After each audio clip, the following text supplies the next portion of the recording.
Alam ko today makukuha ni Mama yung 10 million eh. Tatawag sa kanyang nanay ni Blandina. Ilista ko kayo yung mga dapat kong bilihin. Bibili ako ng bagong cellphone, iPhone 17. Tapos, bibili ako ng bag. Anong ginagawa mo, Francia? Wala, Ma. Di ba sabi mo, baka ngayon ibigay yung 10 million na ibigay yung nanay ni Blandina ngayon? Nilista ko lang yung mga dapat kong bilhin, Ma. Ito mo, oh, bili ako ng iPhone 17. Mura lang yun, Ma. 10 million yung makukuha mo. Dalawang bag ng Louis Vuitton. Sige no. Tapos isang sasakyan mo, isang car.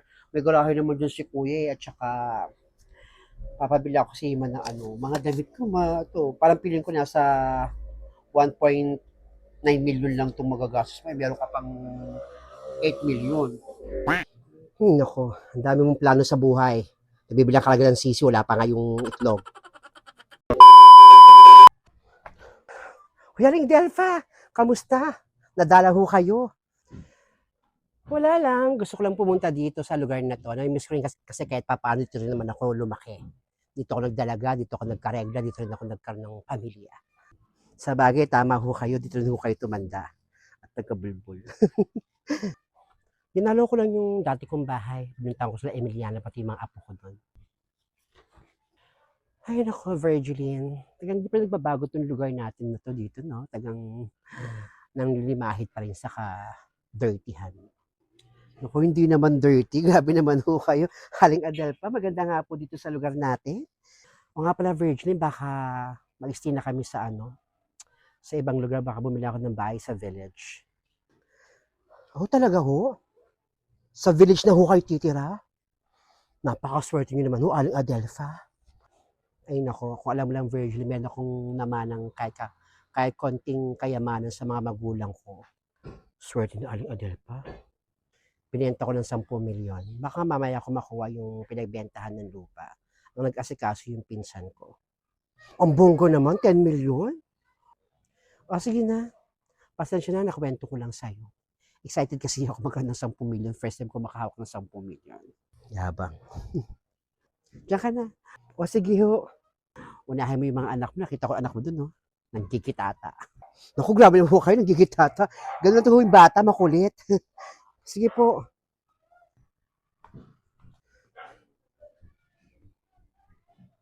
Kahit kaya napakayabang tignan matandang 10 million. Village. Anak ko ng gigitata.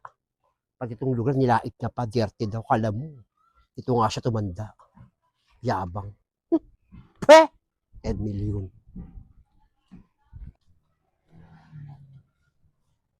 Kamusta na kaya mga apo ko kay Nena? Kamusta kaya yung kambal?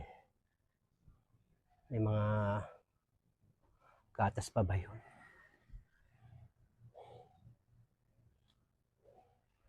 Punta mo na akong palengke. Makabili muna ng biskwit para sa mga apo ko. Si Ninita. Ay, Lola. Ninita, apo. Mano po? Kawang ka ng Panginoon. Ninita, kamusta ka na?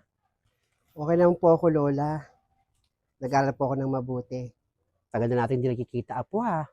Ganda-ganda ka lang, ganda-ganda mo. Ako sa lahat po, Lola, kung maganda po ako. Kamusta nga pala yung nanay mo dyan? Mga kapatid mo? Okay naman po si Mama. Tsaka yung 2 bata. O nga pala, ito, bigay ko sa'yo.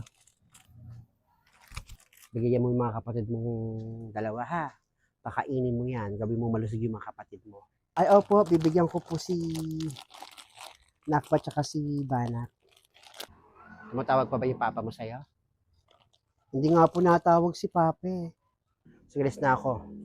Gusto lang din kitang makita at least nabigyan ng pagkakataon na makita ka. Sige po, Lala. Salamat po dito. Ingat po kayo. Diyan ka na. Aling Adelpha yun ah. Mukhang may bagong kwento yung matanda. Hay, Aling Adelpha. Himala, nadayo ka hukay dito. Tamang dayo lang ah. Bakit? Masama ba dumayo dito? Dati naman taga rito ako. Ikaw nga lang yung dayo rito eh. Eh di wow. matandang kala mo may pagmamalaki.